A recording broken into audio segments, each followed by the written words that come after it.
Più persone irregolari per le strade con il nuovo decreto sicurezza, la preoccupazione degli esperti espressa al Teatro Comunale di Sori. Portofino accende l'albero di Natale, la speranza, cerimonia affollata sulla celebre piazzetta. Il sindaco ha premiato i bambini che hanno affrontato l'emergenza con il sorriso. A San Michele di Pagana si accende una luce di speranza, riaperta una delle attività del lungomare devastato dalla mareggiata di ottobre. Traguardo delle 102 candeline per Lorenzo Solari, detto Renzin, festa alla casa di riposo Morando di Chiavari per il compleanno dell'alpino reduce della Seconda Guerra Mondiale. Pareggio di bilancio per l'ASD 4, il resoconto dell'attività dell'azienda ha presentato a Chiavari. La sfida del futuro si gioca sulla cronicità con l'apertura al privato. A Chiavari, mercatino di Natale dell'operazione Mato Grosso, oggetti di artigianato in cambio di offerte che sosterranno un progetto didattico in Perù e Bolivia. L'Astore saluta Casarza Ligure, è firmato l'accordo, 20 dipendenti scelgono di licenziarsi. I sindacati sono riusciti a strappare all'azienda alcune soluzioni favorevoli per chi ha deciso di restare. Continua a Lavagna la raccolta del materiale da cucina per gli sfollati del Ponte Morandi, lanciata dalla scuola alberghiera, prosegue in piazza grazie all'associazione Agorà. Modificato anche il piano scolastico della città metropolitana, il linguistico a Chiavari sarà una succursale del Davigo e avrà sede negli spazi dell'Artigianelli attualmente usati dal Caboto. La Rovigo di Carasco chiede una risposta all'antitrust per conoscere il proprio futuro. L'azienda di distribuzione giornali denuncia la drastica riduzione delle commesse, 14 i lavoratori a rischio. Rapallo ha rinnovato il suo legame con Maria, rievocata la seduta consigliare di 70 anni fa che volle la M Mariana nello stemma comunale. Auguri di Natale tra il Vescovo e i sindaci del Tiguglio. Monsignor Tanasini ha sottolineato il forte legame di solidarietà nei momenti difficili, invitando a sviluppare il sistema Tiguglio di aiuto reciproco. Inizieranno a gennaio i primi interventi di ripristino della diga di Portobello danneggiata dalla mareggiata di fine ottobre. Il comune di Seste Levante chiede aiuto alla regione. E nasce il progetto e-Bike & Go a cui partecipa anche Sestri Levante. Ha acquistate 40 biciclette elettriche che incrementeranno l'offerta di mobilità ecosostenibile nel Tiguglio. Al via una serie di progetti di riqualificazione a Chiavari, tra questi il Parco del Buono e Piazza Roma. Al via 4 isole ecologiche automatizzate. Bentrovati all'appuntamento con il TG guardando la settimana, la nostra rassegna dei principali fatti accaduti nel Tiguglio negli ultimi 7 giorni. Iniziamo dalla giornata di lunedì, abbiamo fatto il punto sul decreto sicurezza, la preoccupazione dei sindaci che si sono radunati a Sori per le novità introdotte dalla nuova normativa. E poi Portofino in festa per l'accensione dell'albero di Natale in piazzetta, il sindaco ha premiato i bambini che hanno affrontato l'emergenza con il sorriso. Vediamo i servizi. L'impianto del decreto sicurezza sembra dire i clandestini andranno via, solo chi ha diritto resterà in Italia. Daniela Di Capo, direttrice del servizio centrale SPRAR, a Sori esprime perplessità. Il venir meno dei permessi per motivi umanitari, spiega, colpirà persone che prima venivano accolte anche se non potevano ottenere lo status di rifugiato o una protezione sussidiaria o non potevano essere rimpatriate per via di situazioni complesse, fragili o pericolose. Si usava il buonsenso, dice. Ora il rischio è che finiranno tutte per la strada. Ci saranno più persone definitivamente denegate e impossibilitate a essere rimpatriate, impossibilitate a restare qui con un regolare permesso di soggiorno. Di conseguenza questo avrà una ricaduta in termini di costi sociali per quel territorio, di percezione ancora maggiore di insicurezza, per cui non si raggiunge né l'obiettivo della maggior sicurezza né l'obiettivo del maggior risparmio. Il risultato ovviamente è che più persone senza permesso di soggiorno che si trovano su un territorio comportano una serie di danni a se stessi naturalmente, perché non possono integrarsi, non possono rimanere in maniera lecita su quel territorio, utilizzarne i servizi e questo va anche poi subito in seconda battuta a discapito del territorio stesso, cioè della comunità italiana, della comunità autoctona.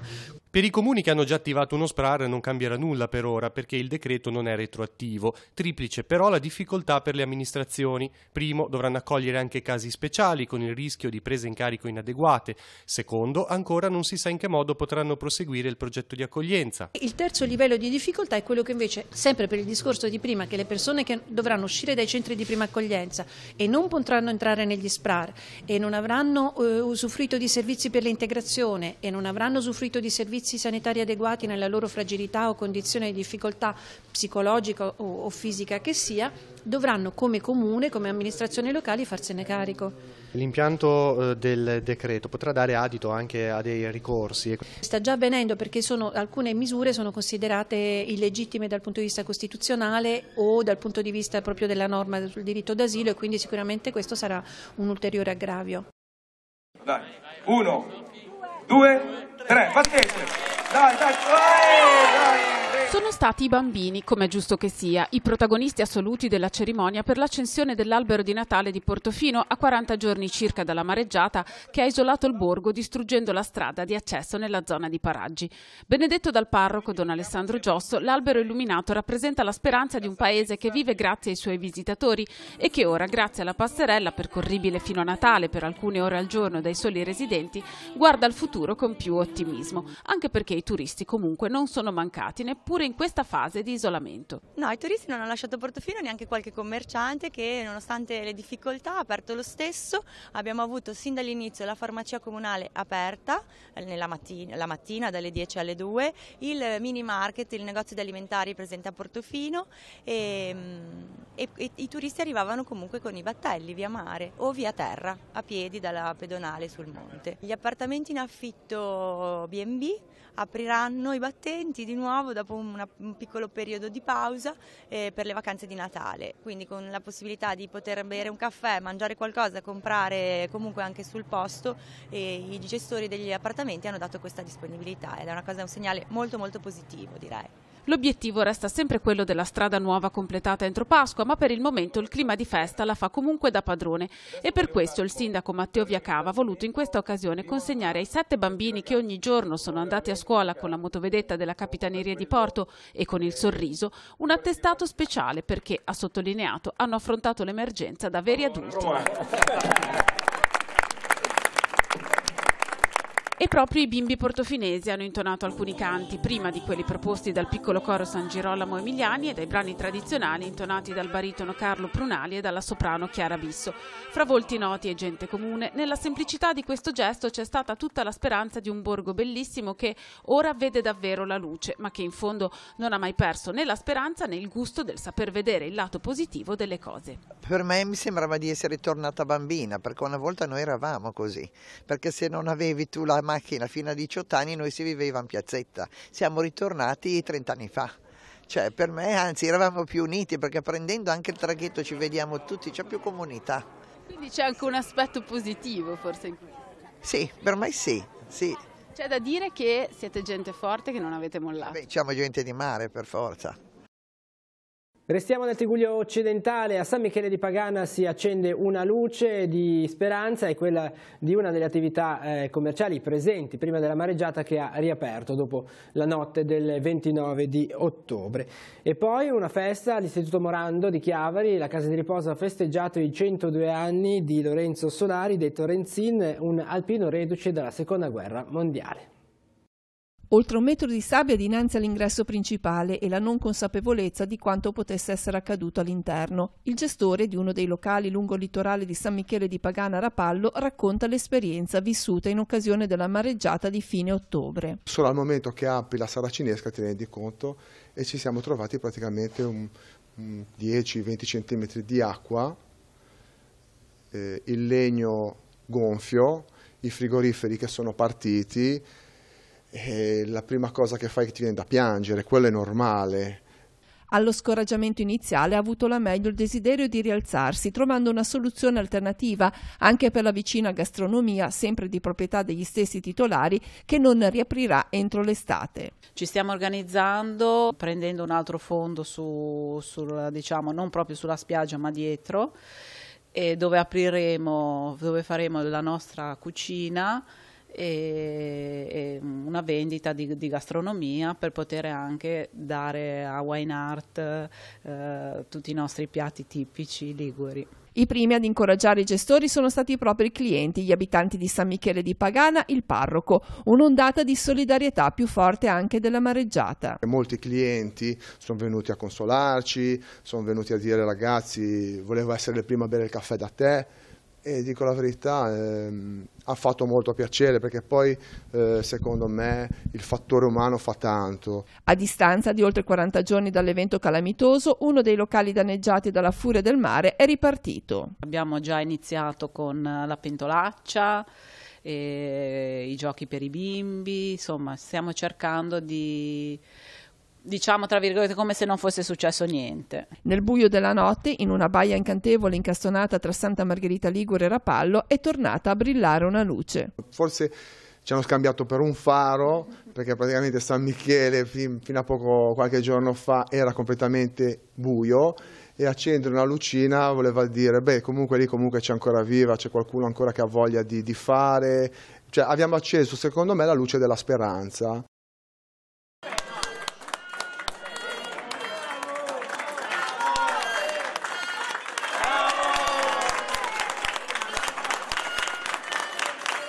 Com'è lo zio? È una persona che ha fatto tanto di quel lavoro perché si è distrutto dal lavoro. Nonostante questo è arrivato a 102 anni. Il lavoro cosa faceva? Faceva il muratore, faceva i lavori a Cotimo, ha fatto per 30 anni Levi, Rapallo e alla sera tornava indietro, si portava il pentolino da mangiare a mezzogiorno. Dicevi che ti ha fatto da padre? Sì, poi sì, mio padre è mancato e lui poi ci ha fatto da padre, non è che una persona anche umile poi su tutti i punti di vista.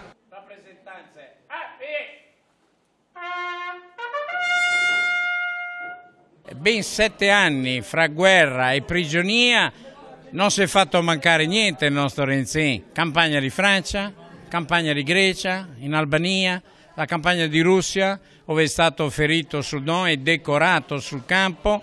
Quindi oggi ricordiamo un pezzo di storia nostra con grande affetto e pensando al sacrificio che hanno fatto questi nostri vecchi.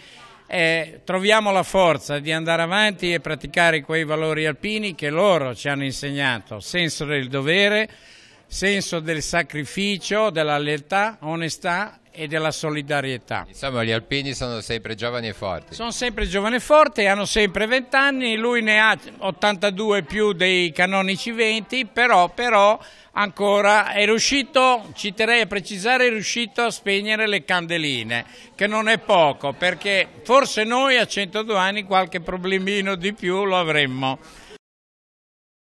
I temi della sanità nella giornata di mercoledì con il bilancio della ASL 4 che chiude in pareggio e mira al futuro con la sfida della cronicità e l'apertura ai privati. E poi a Chiavari continuano i mercatini di Natale, tra questi anche quello allestito dall'operazione Mato Grosso che raccoglie fondi per un progetto didattico in Perù e Bolivia. Sentiamo.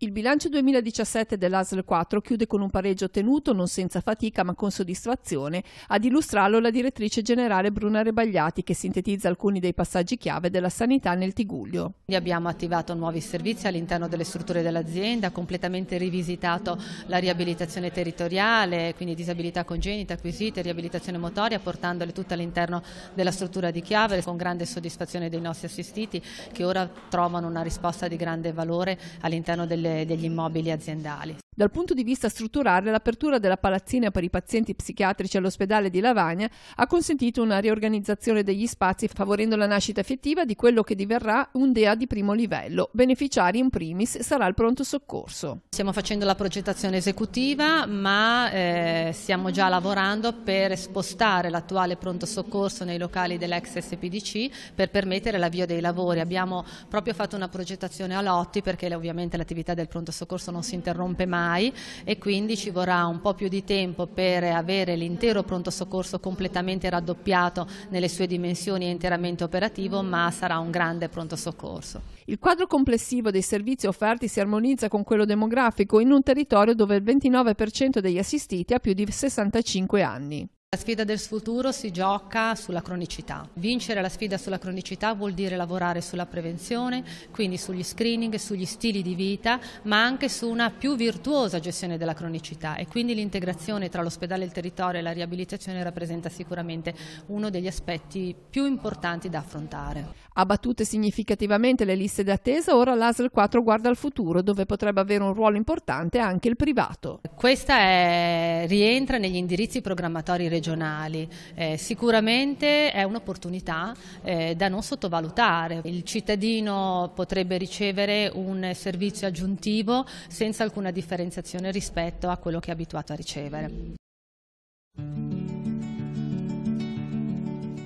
Sono oggetti dell'artigianato locale che provengono dalle zone in cui l'operazione Mato Grosso è attiva: Perù, Bolivia, Ecuador, Brasile. Un piccolo segno di condivisione nella luce di speranza del Natale. Manufatti in maglie, tappeti lavorati interamente a mano in lana di alpaca, presepi dell'artigianato. E quest'anno abbiamo anche abbinato, diciamo, un po' di antiquariato. La finalità dell'allestimento nell'ex chiesa dei Filippini a Chiavari è quella di sostenere le attività missionarie del gruppo, in particolare un progetto scolastico in Bolivia e Perù. Organizziamo nelle varie missioni le scuole, che sono di 5 anni, interamente gratuite, perché i bambini si scelgono fra i più poveri. Parliamo di bambini e di famiglie che vivono a 3, 4, 5 mila metri sulle Ande del Perù e della Bolivia. Proprio in questi giorni è mancato il fondatore dell'operazione Mato Grosso, padre Ugo. Salesiano avviò questa realtà nel 1967, prestando aiuto ad un confortello in Brasile. Da quell'anno si è cominciato, il messaggio si è propagato, l'entusiasmo, il sogno di aiutare gli altri, i più poveri, soprattutto per i ragazzi, e aiutarli lavorando, sporcandosi le mani con le prime raccolte di carta, stracci, ferro vecchio, che ci ha visto appunto cominciare 40-50 anni fa, ormai 50 anni con questi lavori. In oltre 50 anni la scia tracciata da padre Ugo è stata calcata da moltissimi volontari, mossi dal desiderio di fare del bene in un'ottica di reciprocità. E sicuramente noi diciamo di aiutare, ed è vero, ma riceviamo moltissimo, sia chi è là, sia noi che lavoriamo qui. Capiamo che questo è proprio un fiume che ci alimenta tutti. Alla fine l'accordo è stato siglato, la Astore abbandona Casarza Ligure, i sindacati hanno raggiunto un accordo che incentiva i lavoratori che rimangono con una serie di benefit per il trasferimento, 20 di loro invece hanno scelto per il licenziamento. A Lavagna poi continua la raccolta di oggetti da cucina lanciata dalla scuola alberghiera, prosegue in piazza con l'associazione Agorà rivolta alle famiglie sfollate del Ponte Morandi. Sentiamo. Partiamo dal primo dato, una nota dolente purtroppo, un'altra azienda che chiude sul territorio, così la Astore. Sì, purtroppo l'azienda chiude e si trasferisce a Casella. Abbiamo fatto una battaglia, devo dire, riconoscere al territorio, alla politica, anche al Vescovo, a tutti, di esserci stati molto vicino. Non abbiamo avuto alternativa perché l'azienda purtroppo ha fatto questa scelta che per lei è stata irrinunciabile, ovvero di trasferire tutta l'azienda di Casarza a Casella. Per noi è un errore, crediamo che siano una sorta di licenziamento camuffato, era la migliore di tutto il gruppo Casarza, ma l'azienda ha voluto fare questo tipo di scelta. 45 dipendenti, quanti alla fine si sono licenziati? Almeno una ventina di lavoratori scelgono di non trasferirsi a Casella, questo perché, come dicevamo, è difficile, se non impossibile, coniugare la vita quotidiana e riuscire anche a sobbarcarsi oltre 150 km al giorno di viaggio. Veniamo all'accordo firmato oggi, alcuni aspetti positivi ci sono, avete lavorato su questo, veniamo appunto a questi aspetti, quali sono? L'utilizzo per almeno 6 anni di autovetture a disposizione di un equipaggio di lavoratori, formato da 4 ovviamente lavoratori per auto, più la sterilizzazione per sempre di quelle che sono le spese di trasporto, superati questi 6 anni. C'è una buona uscita per coloro che scelgono di andare via. C'è chi ha deciso di trasferirsi a Genova? Ci sono anche 3-4 lavoratori che hanno deciso di trasferirsi a Casella.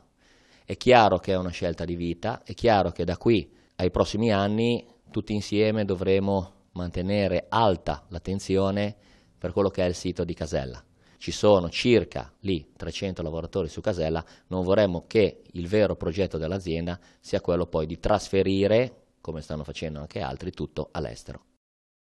Abbiamo già raccolto parecchi bicchieri, posate, pentole che gli stessi ragazzi delle scuole che questa mattina partecipano hanno portato. Abbiamo raccolto anche piccoli elettrodomestici che abbiamo già un po' depositato presso la scuola, invece l'altro materiale sta arrivando qua al porticato. Robot da cucina, spremiagrumi o anche semplicemente un mestolo o uno scolapasta, oggetti che parlano di casa e che quando diventano un dono restituiscono questa atmosfera anche a chi una casa l'ha dovuta abbandonare improvvisamente e ha dovuto recuperare in fretta e furia in poche ore tutto quello che di prezioso era stato lasciato dentro. È il caso degli sfollati del quartiere di Certosa, al di sotto del Ponte Morandi. Fra pochi giorni inizieranno le operazioni di demolizione dei monconi del viadotto e per le famiglie che hanno dovuto lasciare gli appartamenti dei condomini non ci sarà più tempo per rientrare in casa.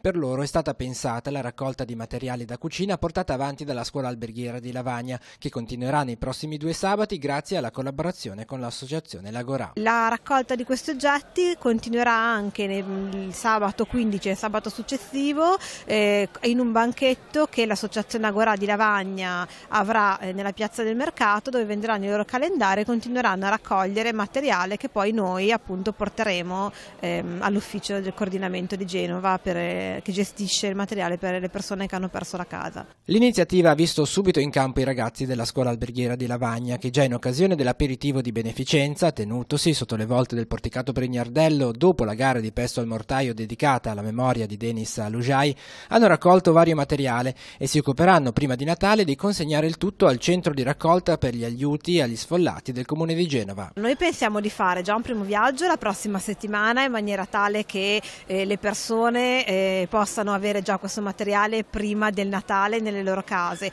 Poi invece quello che verrà portato ancora a scuola o all'associazione Agorà magari nei giorni subito prima di Natale o dopo le ferie natalizie. I temi della scuola. Anche la città metropolitana modifica il suo piano di dimensionamento scolastico 2019-2020, apre all'arrivo a Chiavari del liceo linguistico. Non sarà all'Istituto di Memoria dei Morti per la Patria, ma sarà una succursale del Davigo che sarà attiva nei locali degli Artigianelli attualmente occupati dal Caboto. Parleremo di questo, ma anche dell'appello lanciato dai sindacati per salvare la Rovido di Carasco, in difficoltà per la perdita di diverse commesse. Si occupa l'azienda di distribuzione di quotidiani. E poi a Rapallo, per la politica amministrativa, il Consiglio Comunale ha rinnovato il suo legame con Maria, la patrona, Nostra Signora di Montallegro. 70 anni fa è stato inserito la M mariana nel logo del comune, è stata rievocata questa seduta nel corso all'inizio del Consiglio Comunale che si è svolto in settimana. Sentiamo. Sicuramente lo scopo di Città Metropolitana non era quello di avere una sede, una scuola specifica, ma bensì che i nostri ragazzi potessero andare al liceo linguistico a Chiavari, sia per i ragazzi di Chiavari sia per i ragazzi di tutto il territorio del Tigullio. È stata trovata una soluzione a questo proposito. Le soluzioni di mediazione sono sempre le migliori. Dopo numerosi incontri con Regione, come avevo già indicato che stavamo perorando la causa di una sede a Chiavari del linguistico, siamo riusciti a trovare la soluzione con la Regione che ci ha seguito e ha valorato la nostra tesi di aprire una succursale del Davigo d'Arecco.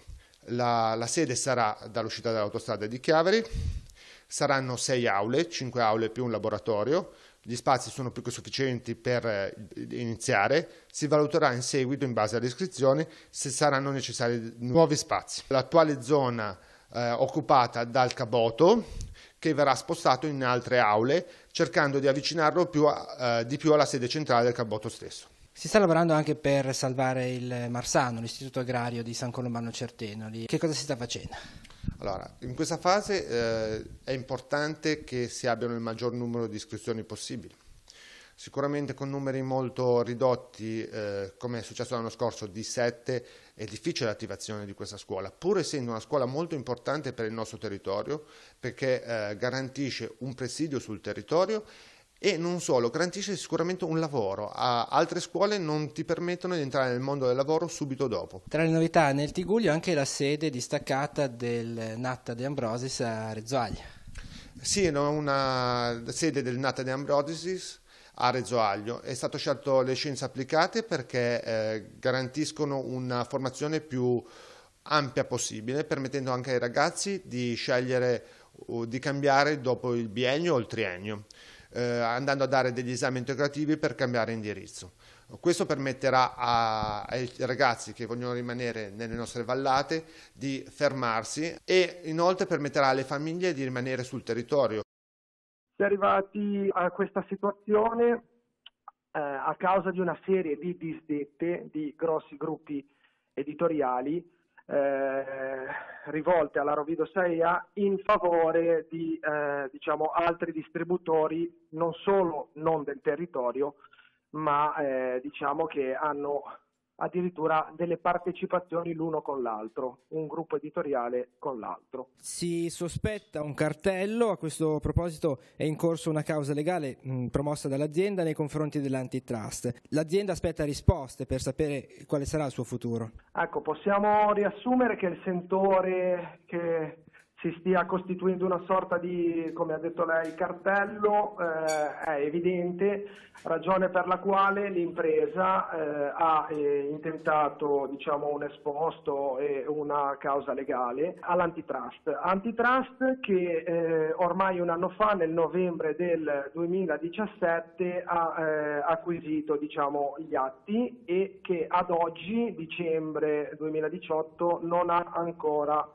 espresso il proprio giudizio in merito. Oggi, dopo un anno e ulteriori disdette, chiaramente questa impresa rischia di fatto, con queste tempistiche, di essere stritolata da questo sistema. In ballo c'è il futuro di 14 dipendenti più la titolarità dell'azienda. I giornalai in questo caso cosa possono fare per supportare comunque l'attività e il servizio messo in campo dalla Rovido? Edicolanti che vedono magari i quotidiani, anziché arrivare alle 6, li possono vedere arrivare alle 10, per fare un esempio. Per cui che cosa possono fare? Sicuramente solidarizzare anche con il loro sindacato, insieme a noi come Wiltux, fare un'azione congiunta ed esprimere il loro dissenso, sia come solidarietà con questi lavoratori, ma proprio anche per se stessi, visto che il servizio lo vedono peggiorare anche loro stessi. Il 28 novembre del 1948 il Consiglio Comunale di Rapallo decise di inserire nello stemma del comune la lettera M, iniziale del nome di Maria, quale segno del legame fra la città e la patrona, venerata sotto il titolo di Nostra Signora di Montallegro. 70 anni fa i consiglieri votarono sì in maniera unanime. Oggi il Consiglio ha rievocato quella seduta solenne su proposta di Nadia Molinaris. Un segno di grande riconoscimento, di gratitudine verso la nostra patrona, che si consolida, ripeto, di padre in figlio, di famiglia in famiglia, e che ancora recentemente nella peraltro gravissima vicenda della mareggiata del 29-30 ottobre scorso, che ha portato purtroppo tantissimi danni, e però abbiamo avvertito la presenza protettrice della nostra patrona e grazie a Dio è proprio un miracolo, non ci sono state vittime. Questo gesto fu un po' anche per ringraziare la fine della guerra e ringraziare la Madonna che ci aveva preservato, quindi racchiudeva un giorno di festa in tutti i sensi. Era la prima seduta dell'Italia repubblicana, era finita la guerra e soprattutto si voleva dire grazie. Alla rievocazione erano presenti anche l'arciprete Don Stefano Curotto e il rettore del santuario di Montallegro Don Gianluca Trovato. Il Circolo della Pulce ha donato al comune la riproduzione di uno stemma realizzata in pizzo al tombolo. Lo stemma è stato consegnato dalle rappresentanti di generazioni diverse, una donna che ricorda quella seduta solenne di 70 anni fa ed una bambina. Abbiamo fatto fare uno stemma del comune in pizzo al tombolo, che è stato da quest'estate eseguito con 310 fuselli a filo unico, per racchiudere proprio all'interno di questa targa tutto, storia, cultura, tradizione e la bellezza delle nostre mani anche, che sanno lavorare. Il pizzo al tombolo è stato eseguito dalla scuola di tombolo di Fili Meravigliosi e direi nella persona di Michela Cucicea, che si è veramente dedicata con passione, anche perché è molto legata sia, diciamo, a quello che è la tradizione e sia al santuario. Siamo così arrivati alla giornata di sabato, giornata in cui si sono scambiati tradizionalmente gli auguri il vescovo diocesano con i sindaci del Tigullio, e a Portobello con l'inizio dei lavori di consolidamento della diga foranea danneggiata dalla mareggiata. Il comune chiede un aiuto alla regione in termini economici, e sempre a Sestri è stato lanciato il progetto e-bike and go per la mobilità sostenibile. Sentiamo di che cosa si tratta nei prossimi servizi. In un clima familiare ed affettuoso, il vescovo Alberto Tanasini ha formulato gli auguri di Natale ai rappresentanti del comune del Tigullio. Gli eventi difficili che hanno caratterizzato il 2018, dal crollo del ponte Morandi alla più recente mareggiata, hanno messo in evidenza, ha sottolineato il vescovo, il senso comune di solidarietà e di aiuto reciproco, vissuto in prima persona da chi ha subito danni e perdite. E le persone si sono mosse spontaneamente, si sono mosse con decisione, si sono mosse recuperando quello che io ho vissuto sempre anche da bambina, cioè il senso di appartenenza al mare. Le ferite non si sono ancora rimarginate, ma Santa Margherita Ligure, come altri paesi colpiti dagli eventi meteorologici, si apprestano a vivere le festività in un clima di normalità. La vita è ripresa con veramente un alto tasso di normalità. E io sono veramente un po' fiera dei miei concittadini di tutte le categorie, perché così magari mogugnando e tutto, però nella realtà dei fatti c'è questo, no? Tenere la schiena dritta. L'atteggiamento solidale auspicato dal vescovo ha caratterizzato anche la ripresa nei comuni dell'entroterra, alle prese con una lenta ma tenace ricostruzione. I cittadini con la parrocchia, la curia, l'amministrazione ha fatto la sua parte, in poche settimane è stato tutto riaperto e sistemato, e questo è segno che c'è una grande collaborazione nelle piccole comunità. E poi un'altra parrocchia, sempre nel nostro territorio, la parrocchia di Boasi, dove i cittadini con l'amministrazione e il parroco stanno via via mettendo a posto questa chiesetta, che è uno degli ultimi punti di quella valle laterale dove i cittadini possono trovarsi. Il vescovo ha anche ricordato l'importanza di non chiudersi in se stessi, pur cercando di sviluppare un sistema Tigullio di aiuto reciproco. Credo che sia importante l'apertura del Tigullio verso un orizzonte un po' più ampio, che è quello di tutta la città metropolitana, e non chiudersi in se stesso. Nel contempo è importante rivendicare anche la nostra importanza e il nostro appartenere al grande sistema di Genova. La mareggiata ha lasciato segni pesanti anche sul territorio di Sestri. A gennaio i primi interventi sulla diga. Quanto avete messo a disposizione? Per la diga di Portobello abbiamo messo a disposizione circa 200.000 euro, che per il comune di Sestri Levante, soprattutto a fine anno, quindi con il bilancio in buona parte già utilizzato, è stato un grande sforzo, ma lo abbiamo ritenuto una priorità, e a gennaio inizieranno proprio gli interventi di consolidamento della diga, con il posizionamento di nuovi massi a potenziare la barriera. Non saranno interventi totalmente risolutivi, per questo occorre avere un aiuto, un sostegno da enti superiori, così come abbiamo fatto chiedendo alla Regione, chiedendo al Governo, proprio per cercare di fare un intervento che ci aiuti a fronteggiare anche questo nuovo impatto con il mare, che sicuramente è molto più violento degli ultimi anni.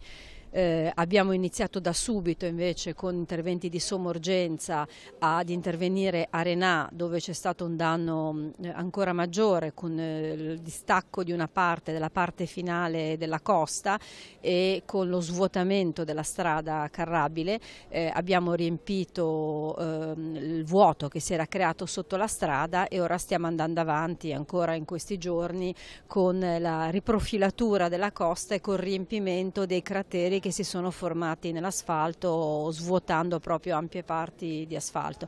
Anche questo sarà un lavoro che continuerà sicuramente per tutto gennaio, e che anche in questo caso, più o meno su questo abbiamo previsto circa 150.000 euro, anche in questo caso avrà bisogno di ulteriori risorse per andare a soluzioni più definitive. Che polso avete? La mareggiata vi ha creato dei problemi anche dal punto di vista delle ricadute turistiche?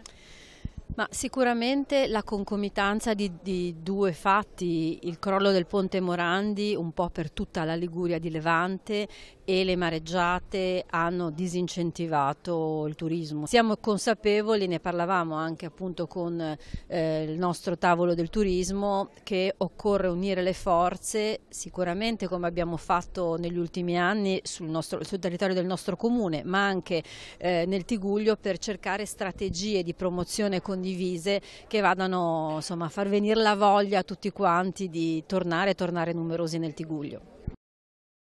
E-Bike and Go, turismo ecosostenibile, Sestri Levante è capofila di questa iniziativa che punta su un settore in crescita del movimento turistico. Sì, assolutamente, abbiamo rilevato negli ultimi anni, facendo promozione continuativa sulle fiere turistiche con i tour operators e le agenzie di viaggio internazionali, che una delle maggiori richieste è proprio quella legata al turismo all'aria aperta, sia trekking che col mondo della bicicletta. Negli anni sono nate diverse manifestazioni legate all'enduro mountain bike qui in zona, e adesso stiamo cercando appunto di proporre un pacchetto turistico integrato che comprenda il pernottamento e poi una serie di escursioni guidate appunto tramite mountain bike elettriche sul territorio. Abbiamo mappato oltre 300 km di percorsi fra Portovenere e Camogli, e siamo pronti appunto a lanciare il prodotto dalla primavera appunto adesso, marzo-aprile, arriveranno i primi turisti. Sono più gli stranieri di solito che prediligono questo tipo di turismo? Sì, è un turismo solitamente stranieri, centro Europa, nord Europa, c'è il maggior afflusso in questo senso, e di fianco a questo abbiamo anche sviluppato l'idea di poter affittare queste biciclette a pedalata assistita, queste 40 mountain bike, alle strutture ricettive del territorio, proprio un servizio proprio di noleggio anche su base giornaliera come servizio per i propri ospiti in hotel. Un progetto che fa parte di un più ampio quadro di collaborazione internazionale. Sì, è stato finanziato da un bando comunitario sui fondi Interreg marittimo, e siamo 5 aziende, una sulla costa degli Etruschi vicino a Livorno, noi per il Levante Ligure, una in Costa Azzurra, e poi 2 aziende, una corsa e una sarda, e l'idea appunto è di riuscire a costruire un pacchetto unitario da promuovere e da vendere unitariamente su questi 5 territori. Siamo arrivati al termine di questa edizione del TG Guardando la Settimana. Il nostro approfondimento è dedicato a Chiavari. Una serie di interventi di riqualificazione stanno per partire, interesseranno i giardini di Piazza del Buono ma anche Piazza Roma, mentre sono state attivate 4 isole ecologiche automatizzate. Vediamo di che cosa si tratta nei prossimi servizi. Al termine si concluderà questa edizione del TG Guardando la Settimana. L'appuntamento torna fra 7 giorni. Grazie per essere stati con noi e buon proseguimento di giornata. Spariscono la pista d'atletica prevista nel progetto iniziale e le 2 torri di illuminazione che attualmente svettano sulla piazza. Al loro posto nuovo impianto di illuminazione a LED e un percorso ad anello utilizzabile per fare jogging ma anche per andare in bici o in skate. Queste le novità contenute nel progetto definitivo esecutivo per la riqualificazione di Piazza del Buono a Chiavari varato dalla Giunta. L'importo con IVA e oneri di sicurezza a base di gara è 570.000 euro. E poi vi sarà un ribasso d'asta. La gara viene bandita entro la fine dell'anno, in quanto la Giunta ha approvato anche il progetto esecutivo. Prevediamo l'inizio dei lavori entro il mese di aprile del 2019, e per l'estate e per fine settembre dovrebbe essere la piazza completamente rifatta, avendo recepito tutte le modifiche che c'erano state richieste durante l'incontro pubblico che avevamo fatto su questa piazza. La nuova definizione del progetto prevede il mantenimento quasi totale delle attuali alberature, mentre verrà realizzato e dato in gestione un chiosco bar che sarà un presidio per l'intera zona, dove aumenta lo spazio di gioco per i bambini. C'è già uno spazio attrezzato per i più piccoli, lungo strada, e in posizione limitrofa ma sopra la piastra si prevede di arredare un'area con la pavimentazione antitrauma colorata, lasciata al libero utilizzo dei più piccoli. Viene mantenuto l'attuale campo di basket, però altri spazi per chi vorrà fare attività sportiva vengono aggiunti. Sì, il campo da basket viene rifatto nella pavimentazione, riammodernato quindi. È prevista una percorrenza pedonale che noi abbiamo chiamato percorso jogging, ma che comunque è pensata anche per un utilizzo dei più piccoli con i pattini, le biciclette o per delle semplici passeggiate. Abbiamo destinato un'area di futura organizzazione sempre a carattere sportivo e il rifacimento del campo da bocce. Si passa la propria tessera sanitaria nel lettore, si sfiora il sensore alla base dello sportello e una volta aperto si conferisce il sacchetto. Carta, plastica e metallo, secco e umido. Sono 4 le tipologie di rifiuto che è possibile conferire nelle nuove isole ecologiche automatizzate di Chiavari. Installate in 4 punti, via Marana, Piazza Verdi, Largo Pessagno e via Marsala, daranno la possibilità a residenti e fruitori del centro storico di smaltire i sacchetti ad ogni ora del giorno, tutti i giorni della settimana. Ogni sacchetto sarà adibito a un tipo di rifiuto, quindi l'importante, noi chiediamo la collaborazione del cittadino proprio per cercare di differenziare il più possibile. Questo è decisamente importante per il buon esito della sperimentazione. Il conferimento sarà comunque tracciato. Ad ogni deposito si attiverà una telecamera per controllare la correttezza dell'operazione e rintracciare eventuali trasgressori. Avremo un controllo automatico dato l'incrocio con la tessera sanitaria che serve per aprire le isole ecologiche e incrocerà i dati con la telecamera. Vedremo chi realmente conferirà, poi ovviamente avremo sempre gli operatori sul campo per vedere che tutto lo svolgimento venga fatto in maniera regolare. Avremo un sensore di riempimento nei bidoni che all'80% darà un segnale alla centrale per poter intervenire con lo svuotamento, e abbiamo anche un sensore di igienizzazione. Ogni conferimento che avviene partirà un processo di igienizzazione. La sperimentazione avrà durata di 2 mesi e andrà in parallelo con le postazioni presidiate dagli operatori della Maris. Dopodiché, anche con l'inizio del nuovo appalto di gestione dei rifiuti di cui si sta per pubblicare il bando di gara, si valuterà l'estensione del servizio ad altre zone della città. L'idea è di avere un periodo di 2 mesi dove ci saranno ancora gli operatori, e poi l'idea è di estendere, di lasciare solo le isole presidiate. Se la sperimentazione andrà bene andremo avanti con l'estensione di queste isole ecologiche automatizzate alla città. 3 step di interventi tra Piazza Roma e Corso Dante. Iniziamo dal primo, il tratto finale di Corso Dante, inizio via Vittorio Veneto. Lì che cosa accadrà? Il progetto prevede di rifare la pavimentazione eliminando l'asfalto e di riproporre i basoli in aria in continuità con via Vittorio Veneto per dare continuità, diciamo, al centro storico. C'è poi un altro intervento simile in Piazza Roma, dove? In Piazza Roma, sempre al lato nord, amplieremo la pavimentazione in porfido, sostituendo, diciamo, il posto dove ora ci sono le auto, e verrà pavimentato come zona pedonale. Poi la pavimentazione di Corso Dante anche vedrà un grande intervento. In quale modo e dove? Tutti i sottoportici di Corso Dante lato nord verranno restaurati e recuperati laddove possibile e rinnovati invece dove il degrado ormai non rende più possibile un intervento di manutenzione. Il degrado era elevato? Il degrado era elevato, in certi punti dovremo rifarle completamente perché tra il passaggio e l'incuria, diciamo, degli ultimi anni non si può fare diversamente. La sovrintendenza vi ha dato l'ok? La sovrintendenza ci ha dato l'ok, abbiamo trattato gli immobili come beni monumentali, quindi abbiamo fatto tutti i passaggi necessari concordando con loro le modalità di intervento. I commercianti avranno dei disagi? Inevitabilmente avranno dei disagi, però anche in fase di progettazione abbiamo previsto un cronoprogramma per fare in modo di ridurre al minimo i disagi per tutti. Da dove si parte? Partiremo dalla pavimentazione di tratto terminale Corso Dante. Per quanto riguarda il traffico e anche i parcheggi che verranno meno nelle zone dove lavorerete, c'è uno studio in corso? C'è uno studio in corso, non tanto sui parcheggi su Piazza Roma perché sono veramente pochi e quindi l'impatto sarà minimo.